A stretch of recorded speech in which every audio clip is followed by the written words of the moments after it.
سبرايت مع معجون الأسنان، امزجهما جيدا ثم اسكبه في زجاجة رذاذ. إذا عبث الأطفال بالجدران البيضاء رش ثم امسح لتصبح نظيفة. يلا يا باشا نجرب، يلا يا باشا. ده الموضوع ده لو نفع في امهات كتير قوي هترتاح من الموضوع دوت. ياه، شجع منتج بلدك، ها، شجع ابن بلدك.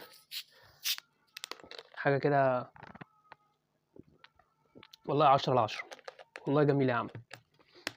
احنا عندنا يا جدعان، عندنا بس اللي يشجع ويقول ويدوق، انما احنا على طول بنحب بتاع بره.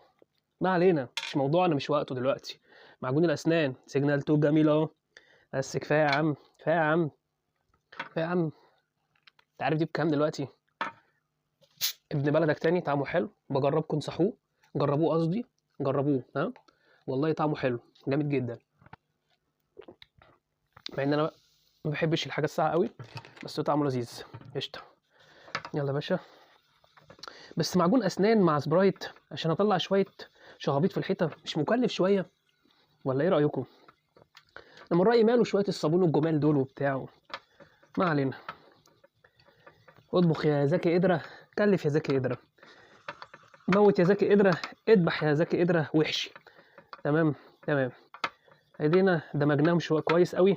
طبعا انا مش هجيب بخاخه على النقطتين دول.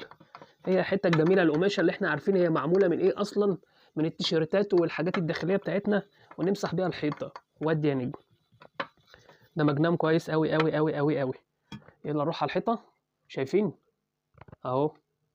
يلا نروح على الحيطه. وادي يا باشا الحيطه بتاعتنا الجميله ما شاء الله.